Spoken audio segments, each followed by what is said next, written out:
Welcome to the Entangled Show, a weekly conversation where we bridge the gap between high-level physics and everyday reality. I'm your co-host, Pete Codella, streaming from Utah's Salt Lake Valley. And I am Sumit Parashar. I'm from Bhilai and live in Lehigh.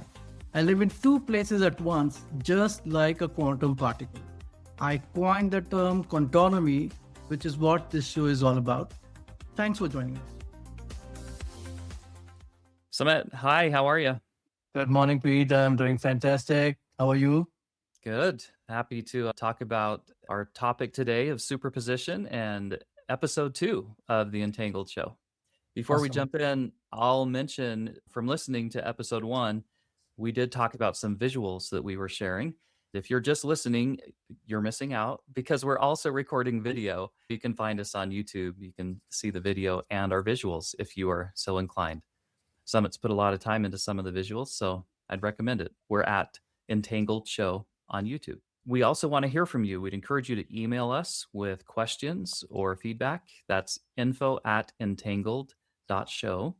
And if you just go to our website, which is entangled.show, you can find and follow us on social media and engage with us there. We're monitoring those conversations and would love to hear from you. Wherever you stream your audio podcasts, we are syndicating our show, so it should be available for you there.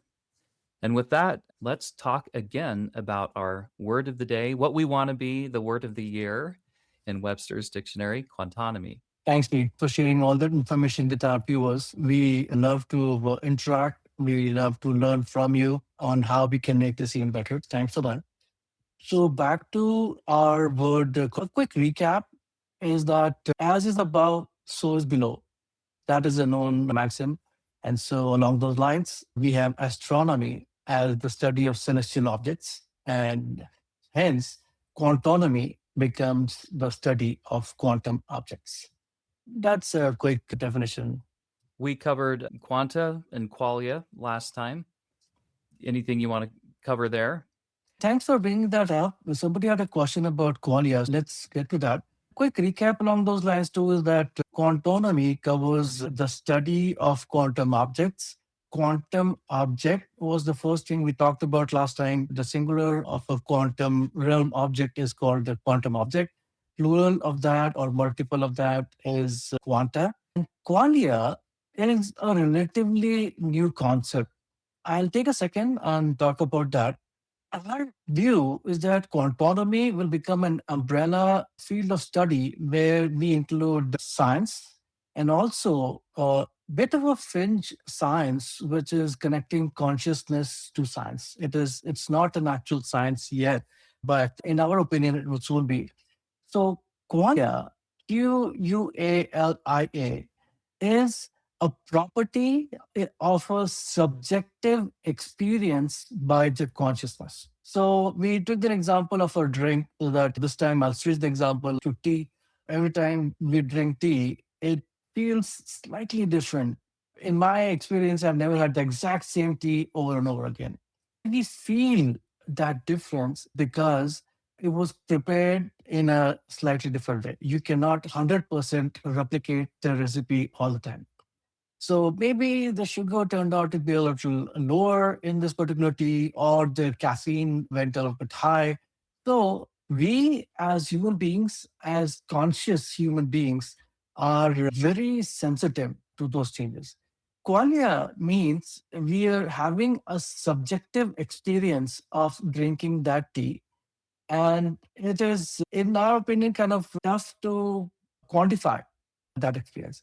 If we were able to quantify that experience, they would say, hey, this is 7.895% sweeter than what I had last time. So I know it's a difficult concept to explain. But one of the things that we want to do with the show is to expose all of us to these new words. And if it tickles your curiosity, we would encourage you to go and find out more about that word. And in the 20 minutes time that we have for each podcast, it is difficult for us to go deeper into a specific topic. Qualia, Qualia, is a great new subject connected to consciousness. And again, quantonomy, we're saying, is the study and management of principles, governance, and economic architecture of quantum systems. Absolutely. Right on the dot. All right. So we promised we would talk about superposition. I do want to point out there's a little strategy to the three pillars of quantonomy, maybe by happenstance, maybe not. Superposition, Sumit, probability, Pete, entanglement, the entangled show. How do you like that? SPE, Love it. all the stars aligned. So talk to us about superposition. I think we have picked up on a really difficult task here is that our objective is to demystify quantum phenomena or autonomy. A lot of major scientists have worked on these phenomena. They have scientifically proven that this phenomena actually does work. But it is so counterintuitive, so weird, and so spooky. And by the way, these are all official words that have been associated with quantum studies for a long time. It sounds like Halloween, weird and spooky. It does. You don't like my cat here? Your cat's awesome. He looks a little stiff. Yeah. It's because I gave it some training yesterday night on how to behave when it's on the show. But yeah, this is what the Quantonomy is all about. You will hear concepts and ideas and things that are so weird and spooky and counterintuitive that the reaction that we as humans have is that no, this is not right. And we are talking about something that is fictitious. But believe me, it's not. Having explained the concept of why we think it is spooky, counterintuitive, and weird, one thing I will add along those lines is that while growing up, we were taught a certain method or algorithm to learn science. And it was experiment, observation, inference. The That was scientific the method. that is the scientific method. Experiment, observation, inference. We grew up with that. That's kind of encoded in our genes. Now, with us moving into the quantum realm, all of that goes for a toss. Because what I'm going to say next is going to probably blow your mind. In the quantum realm, if you observe something, it changes its behavior. So there goes experiment, observation, inference, because now as you observe, you are messing with the actual experiment. The observation becomes a part of the experiment, not as a third layer where you are actually studying the experiment. So the word observation or measurement actually has a very different connotation when it comes to the quantonomy world. And could that be because the observation is happening by different people? Or are you saying that the very act of observing something changes what you are observing? Pete, you are onto something there. That, in essence, is the crux of the matter here. Think of things that we're going to study as systems. As human beings in a body, we are a system. The space right here in front of me, if I take that pocket, that's a system. This cat, it's a toy cat, but it's a system. And all these systems will interact with each other. Yes. So I think this is like the simplest level, but as we go to the next level, it gets complicated. Now talk about interactions between systems. So as a human, I'm interacting with you, and the mechanism we are using is the human language. Same thing, I can interact with Mr. Schrodinger's cat here. And when I touch it, there's an interaction. There is quantum particles on my skin that interact with the quantum particles on the toy. And there's a bit of interaction. I get the feedback saying this is the qualia of my experience right there. I want to point out that our interaction is not just language, right? We've talked about superposition and this concept and what we want to do in episode 2. That was language. And we're having this conversation now, and we're using video. So there are multiple, perhaps, systems in play just for us to present and have this conversation. Absolutely. So, superposition, we were talking about interactions between systems. I am a system, our bodies are systems, and we interact with everything. So, everything should be taken as a system. And the interaction between systems, when that occurs, things start to become really interesting. That was the context, but let me bring us to the topic of the day, which is superposition. Again, in my studies, in my understanding of the word superposition as a pillar of quantonomy, and the word that is being used to describe a certain phenomena. I think if we go back to the drawing boards and maybe bring in some linguists, we can explain what happens behind the scenes and then come up with a word that truly defines superposition. I have some visuals, but a simple definition of superposition is that when we are not observing the pocket of space in front of me as the waves. Now, the waves have a potential or potentiality of turning into particles given a certain condition. The condition is that if I interact with the system in front of me, which is this box, and if I observe, say, a piece of pencil in front of me, the waves then collapse into particles that becomes this pencil, and hence I have this pencil right here in front of me. You want to show some of those visuals? Yes. So, like I was saying, the word superposition is broken up into two words essentially. The word position is the base. Our way of describing or elaborating on superposition in all simplicity would be look at this word position. So, superposition now is many positions concurrently or at once. You have position one, position two, and position three. All of these three combinations encapsulate into one, and then we call it the superposition. That concept reminds me of the word hero or man. And then you have superhero and Superman, which has very different connotation, right? A superhero can do amazing, incredible things. Superman is a man with endless power. I love that analogy. Okay. Superposition can be explained in the other way. If I think of the space right here in front of me, there are waves going on in front of me that most of them are invisible to us. But if you took a cross section of the space in front of you and try to visualize what that cross section looks like, I would say let's visualize this cube right here. Within this cube are waves that we could not see on the last slide because I had blocked out the wave part of it. In this visual, we can actually see the waves occurring in that one particular unit of space. A unit of space will come up in a future section.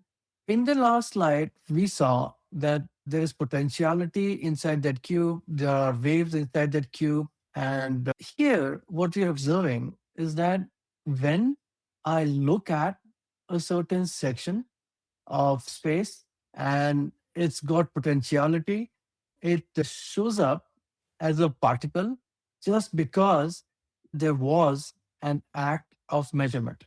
So, in terms of the systems that we talked about, this system is corresponding or interacting with this system. And as soon as there was interaction, the wave collapsed into a particle. And that particle was then brought into our physical world. So above the world of quantonomy. And that's how we can actually see the particle. So, for those who So aren't watching the YouTube video, this is going back to the example you shared earlier with the pencil. In the one system, with the eye of the observer is looking into the other system. And when that happens, the wave is a particle at that moment of observation. thank you. And I keep forgetting that we have audience that would not be viewing. So now I'm going to go back to the last visual we saw and bring up the reason why we are talking about these three different phases. This is the fundamental cube of space right here in front of me, and these are the waves within. But then the concept of superposition says that the particle exists in position one and position two and position three before you have observed it. The act of observation mandates the wave to collapse into one, but before you made the observation, it was in all three states together concurrently. And I would use the word and for position one and position two and position three. So that's superposition for you. So, Summit, can we say that the superposition is just a point in time, an observation of a freezing of things for a millisecond to look at it and you record what you experienced there, but that doesn't mean that before that observation, it wasn't in multiple states. Is that the idea? Yes, you are looking at a certain particle in a certain state, and the state has properties, which is that when time flows at one specific instance in time, you saw the particle, you interacted with it, and hence it became a particle. There's one more aspect to it is that there are coordinates or position of that state attached to it. So the state of the particle has the position. The position is x, y, and z coordinate plus the instance of time when you saw it. Before you talk more about Schrodinger's cat theory, can I share some examples and you tell me if it's superposition or not? Absolutely. So this goes back to our conversation in episode 1, like on or off, yes or no, being awake or asleep. Is that an example of superposition? From an external observer's point of view, who is outside the home, yes, that you are in a state of superposition. So I'm outside your home and the home is a box. You are in the home and you could be in multiple states. You could be sleeping and awake. And as an outside observer, I would not know. At the moment I call you, wait, I need help with this. That's when I break the superposition and we are mandated to choose a certain state. How about my favorite sports team winning or losing a game? I will take you to the next step, and in the next episode, we'll read all of that. Well, now we're talking about probability. How about defining something as black or white? That would not be superposition. So you are choosing an option. English implies you are choosing a certain option. So if you had a piece of paper in a box and we did not know the state of that before we were packing the box, it is in a superposition whether it is black and white. But the moment we open the box and observe what's inside, it is forced to make a decision of black or white. And then it manifests itself as a color. What the other black or white is not technically in superposition. If you bring in the observed, yes, that is superposition. One final thought is, what about a higher power or God who the scriptures say can see beginning from end? I mean, to me, that feels like our experience is all superposition, and depending on when it's observed, it's frozen in time. I don't know if that concept fits or not. So, Pete, that's a really high level thought. And I think one of the episodes will pick that up. Bring in a guest who can help us sort that out. Yes. God as an entity, it'll be difficult for me to address, but definitely a deep topic. Okay, we'll talk more about it. All right. Wrapping up the discussion on superposition, I actually want to give you an explanation of why we have this cat right here. If you had one key takeaway from this session, I would say remember the cat. The cat was an example that was brought up by Erwin Schrödinger, who was a leading quantum scientist. This So thought the- experiment goes back to written correspondence between Schrödinger and Einstein, correct? 1935. Yes. So that was a point in time where there was a lot of debate between major scientists like Albert Einstein on one side and Niels Bohr on the other side. And this idea of superposition is so absurd that Albert Einstein refused to believe it. We are mere mortals in terms of IQ, in terms of our understanding, in terms of vision. We are not even close to any of those gentlemen.